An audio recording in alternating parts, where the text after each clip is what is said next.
estudiantes! Welcome to His Cultura! Denise, we are together once more to discuss all things important and relevant. Spend 20 minutes with us to access information for the whole nation.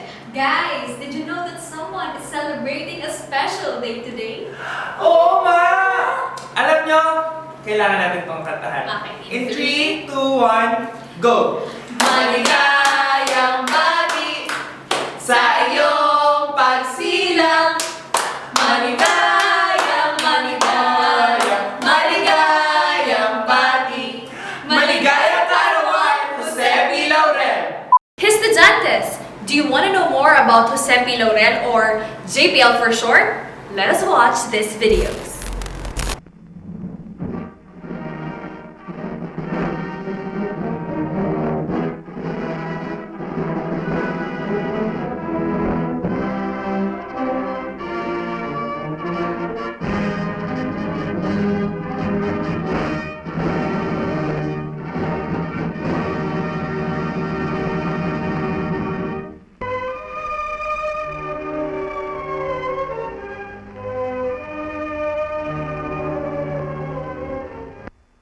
It is the dawn of another quiet morning.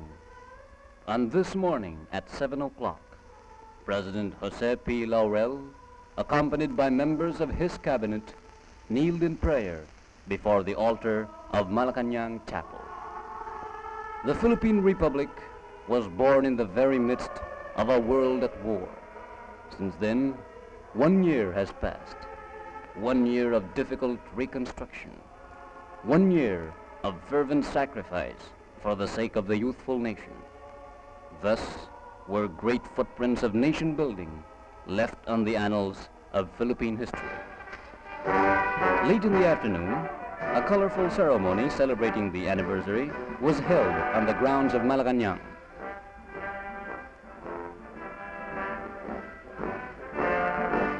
Bearing the marks of 1 year of tireless struggle in guiding the nation, President Laurel, with firm and steady strides, appeared at the grandstand. Last year today, President Laurel stood in the limelight of the world as the first president of the independent Philippine Republic. For the countless heroes and martyrs who shed their blood to break the iron chains of 4 centuries of oppression, silent prayers are offered.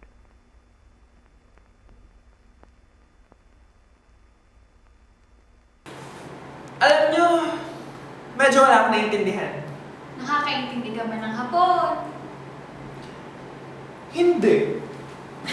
Eh di malamang ka na wala kang maintindihan. Ma'ams, bakit naman kasi hapon? Panoorin na lang natin ang video na to para maintindihan mo at ng ating mga estudyante. Di ba? Ika-14 ng Oktubre, taong 1943. Isang taong singkad, buhat noon hanggang ngayon. Na naitayo natin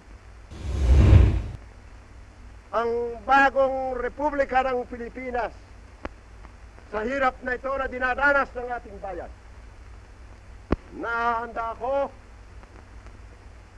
na magpatuloy sa daang makikita ninyo na aking inilalagda sa pamamagitan ng tulong ng aking mga kasamahan sa pamahalaan upang tunay, maging wagas, maging dalisay sa gitna ng isang digmang ngayon idinadaos sa isang sinuko, sa gitna ng kagutuman, sa gitna ng kamatayan, sapagkat ang kamatayan may matamis, katulad ng itinuro ng ating mga bayani, kung iya'y magbubunga ng isang pag-asa at ng isang adahikain, pinagpakamatayan nila. Meanwhile, in the city of Manila, Filipino citizens sponsored various celebration activities. Among those received most enthusiastically by citizens was the personal appearance of stage and screen stars. Leaflets distributed by these beautiful stars pass into the hands of onlookers. Favorite poems and songs by Liwayway Arceo, Norma Blancaflor, and Corazon Noble brought enthusiastic applause from citizens who recalled the boundless joy of independence gained 1 year ago. Guys, sa tingin nyo, ilan kaya nakakilala kay JPL and what he did for his country? Ako sa tingin ko, meron naman. Ako, feeling ko konti lang. The His Culture team went out and asked people who they think JPL is. Let's watch their answers. Ang bagong Republika ng Pilipinas sa hirap na ito na dinadanas ng ating bayan. Nahanda ako na magpatuloy sa makikita ninyo na aking nilalagda sa pamamagitan ng tulong ng aking mga kasamahan sa pamahalaan. JP Laurel, siya po ang ikatlong Pangulo ng Pilipinas at siya ay nahalal bilang senador ng bansa sa unang pagkakataon noong taong 1925. Si Jose P. Laurel ang naghain ng probisyon ng Bill of Rights sa saligang batas. Ang pagkakakilala ko kay Jose P. Laurel ay siyang ikatlong Pangulo ng Pilipinas at siya ay taga-Tanawan. Ang hindi mo nasasabihin sa nagawa sa bayan, ang sabihin mo lang, siya yung founder ng Licensing of Philippines University. Si Jose Pasiano Laurel ay mamamayan ng Tanawan City, Batangas. Siya ay presidente ng Pilipinas noong ikalawang republika at siya ay pinanganak noong March 9, 1891 at namatay sa edad na 68. Si JPL ay pinaglaban niya ang kapakanan ng ating bansa noong panahong sasakupin tayo ng mga Hapon.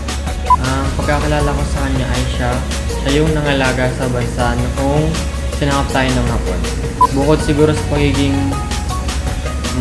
isang mabuting presidente ay marami din siguro siyang natulungan Batanggan niya dito sa atin. Pagkakilala ko sa kanya is Batanggan siya and naging president din siya ng bansa natin. Since naging president nga siya ng bansa natin noon, tingin ko gumawa siya ng paraan para kahit paano maging maayos yung buhay ng mga Pilipino nung time na sinakop tayo ng mga Hapon. Laurel has awakened the people's mind and he turned every mind into an advancement.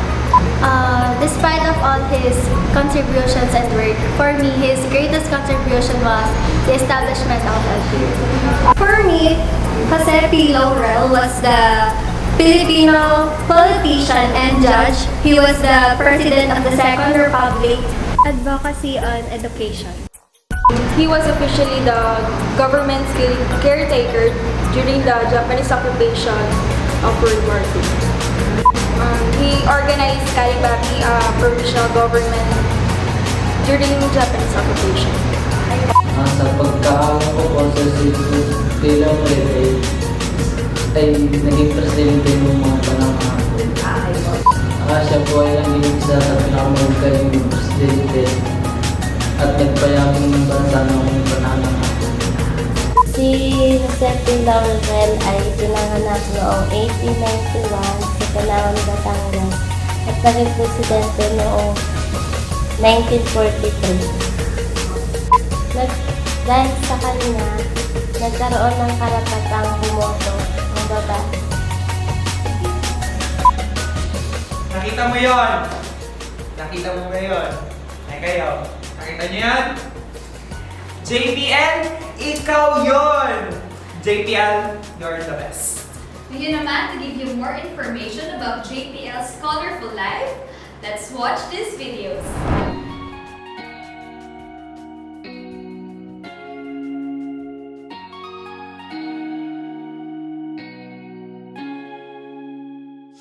So, for me, it is the Kalibapi or yung kapisanan sa paglilingkod sa bagong Pilipinas. So, why? Alam naman natin na ang Pilipinas is hindi siya ganun kaayos, di ba? So, kung kahit na sino man ang ito yung presidente ng mga tao is hindi pa din ganun maging kaayos ang Pilipinas. So, para sa akin, yung kapisanan sa paglilingkod sa bagong Pilipinas is, ang iniin nito is magkaroon ng isang samahan ang mga tao na talagang gagawa para sa improvement ng Pilipinas, para magkaroon ng progress ang Pilipinas. Okay. So, kilala naman ng lahat si JPL bilang isang makabayan. So, yun yung nagustuhan ko kay JPL. Isa na din is yung malasakit niya sa kapwa. And for me, kaya siya nakaisip na magtayo ng paaralan, ito ang Lyceum of the Philippines University, Batangas, is para na rin makatulong sa mga tao, sa mga estudyante. Thank you, ma'am. Well, usong-uso yung katagang advance mag-isip. I could consider during his time, during his reflection moments, former President Jose P. Laurel was very prudent, very careful in all his decision makings. He was able to foresee ahead of time what could be the effects of his decisions, of his actions. And that is one characteristic that I would like to emphasize also to the young people of today. Sometimes we have to do not rush things. We should always apply prudence in our decision making. It pays to pause for a while instead of deciding hastily. We have heard already that very classic quotation saying, "Fools rush in." Maybe if former President Jose Laurel simply followed his emotions during that time, that he hated the Japanese, he also hated the Americans because he was a supporter of the liberation of the Filipinos from the Americans, things would have been worse, I could say. But because of his prudence and careful analysis, critical thinking, he was able to foresee what's the best decision during that time. He was not a traitor. He knows what's the best for us. During the time that the Japanese imperial forces were occupying literally the whole Philippines, he has to make sure it will never happen. It will be halted, for example.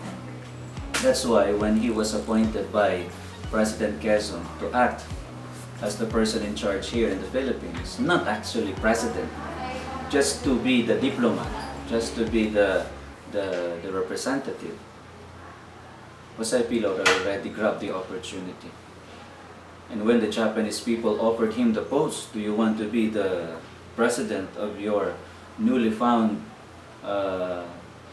purely independent state for them? So it was a puppet government, already. Jose P. Laurel willingly said, okay, yes. But with those three reasons at the back of his mind, and only few students would appreciate that. First reason why he decided to cooperate and collaborate with the Japanese people is very selfish. Actually, it's very selfish. Why? He has to take care also of his business. Have you imagined if Jose P. Laurel simply said no to the Japanese imperial forces? Do you think Lyceum of the Philippines would still exist? Okay, I would not take it as a professional but as a common Filipino. I guess his emphasis on ideal education system. For him, every Filipino can actually be educated, but only few Filipinos can have an ideal education that is not actually self-seeking. The quality of education that aims to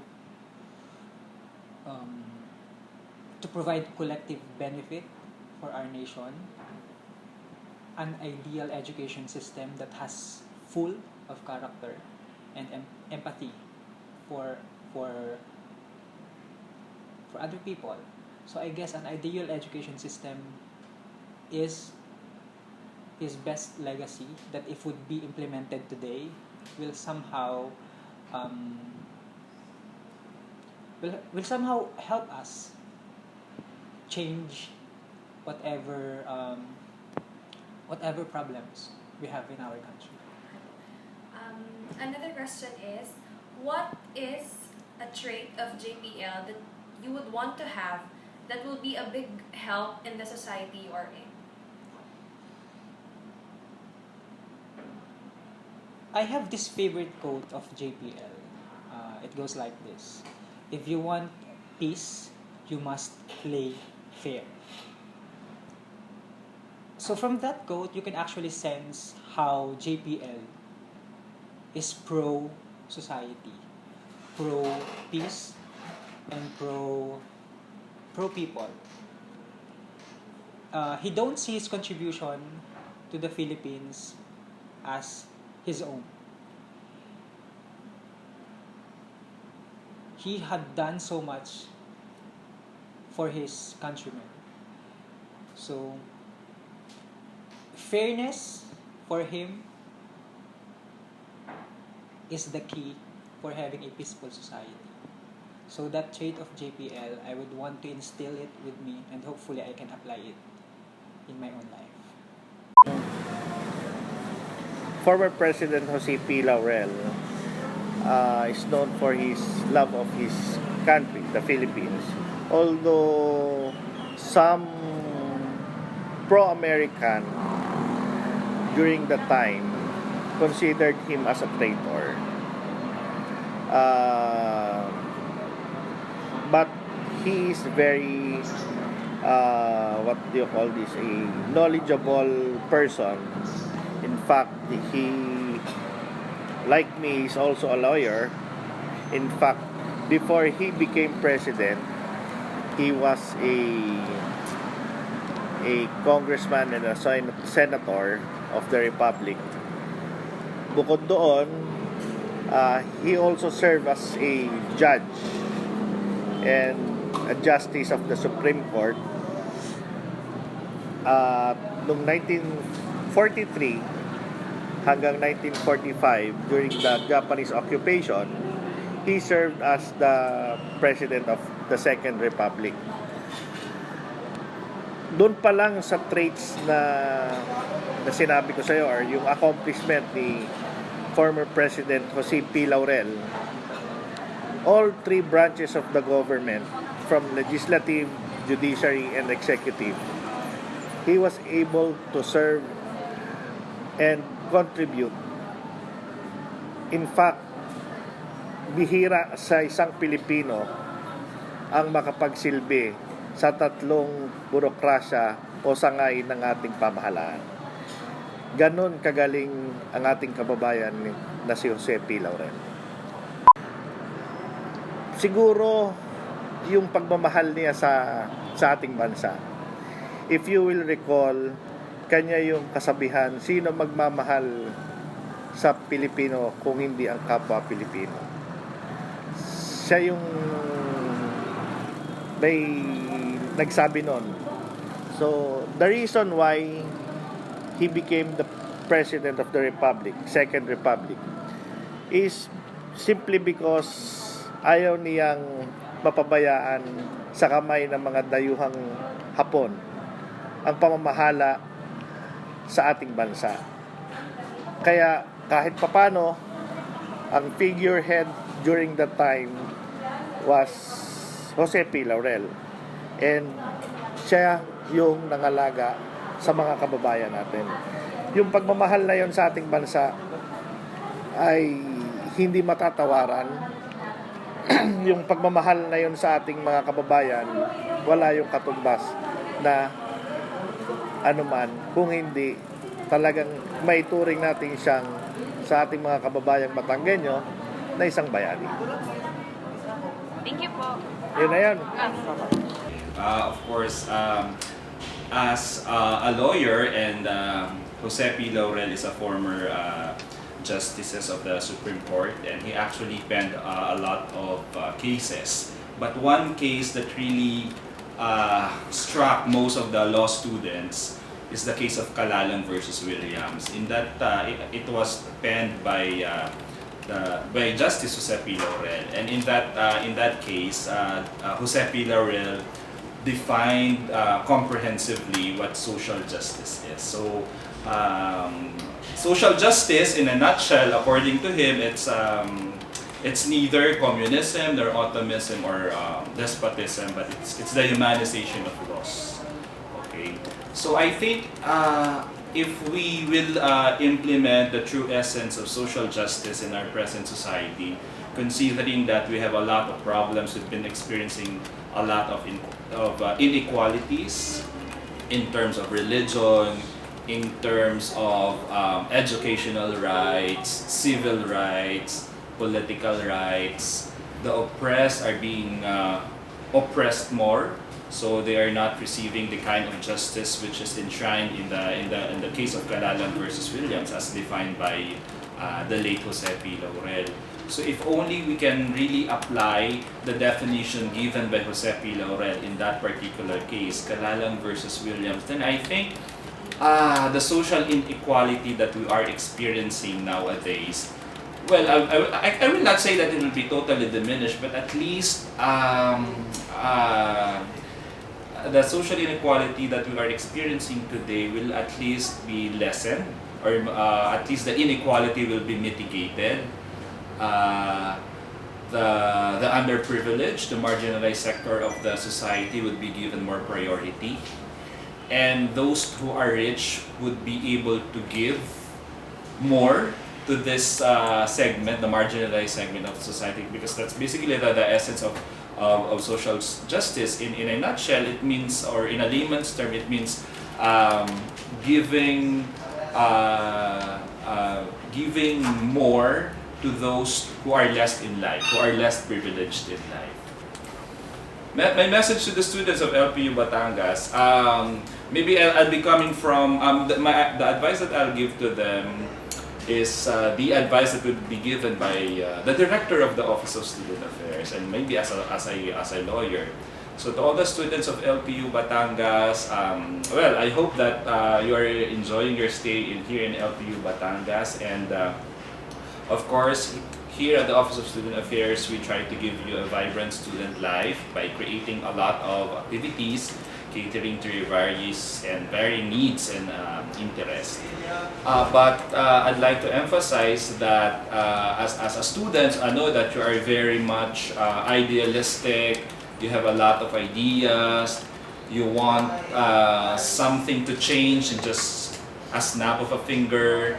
So I cannot blame you for that, but let me just remind you that as students, in as much as you have rights to be exercised, you have to also be careful and be cautious about your obligations to others, because for every corresponding right, or for every right, there is a corresponding duty and obligation. And in as much as you have rights, those rights have limitations. There's no such thing as absolute right. So although you're free to express your thoughts, your opinions about anything that is happening in the country, but make sure that it has limits also. It has limits in such a way that it will not impair or interfere the rights of others. Because I think I think social justice is all about, also going back to the teachings of Jose P. Laurel. So social justice is something that we have to exercise, not just in politics and our government, but I think even in our everyday living, in our transaction or everyday dealing with other people. Let's do justice to everyone by respecting the rights of others in as much as you have rights to be respected by others. JPL did achieve a lot of things in his life, but more than the personal success, he also contributed to the success of the thousands, especially the youth. Alam nyo, medyo napapaisip ako kung paano niya nagawa yung lahat. He started Lyceum of the Philippines University, founded it in 1952, and since then, it has grown and even has campuses all over the country. Alam nyo, para masagot natin lahat ng yan, pwede ba, excuse me, Direk? Ay, sorry! Okay, one more take. 3, 2, 1, action! At para malaman natin lahat ng yan at masagot lahat ng katanungan, let's listen to some students of LPU Batangas.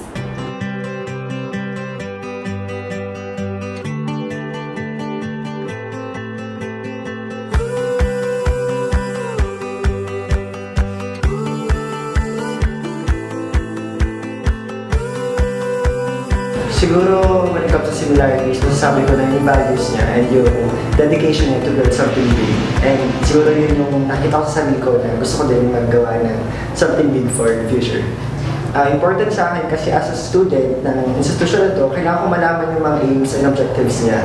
Yung kung ano yung may ibahagi niya sa mga students at kung paano ng institution na to as him as the founder, para niya i-mold yung mga students as future learners. Siguro yung pagiging dedicated niya sa work, sa studies niya, sa works niya, and yung pagiging pursuer of his dreams.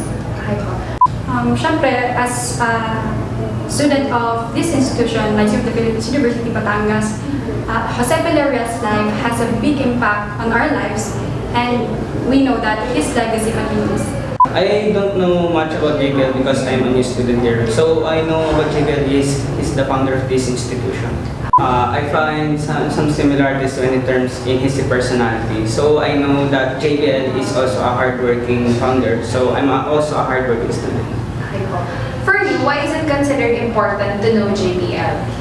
For me, it is important to know JPL so we can know the objectives of this university and we can also know some histories of this university to serve as an inspiration while studying this institution. As a Lycean, as a fourth year LPU student, JPL of course is the founder of Lyceum, and he starts the legacy of our university.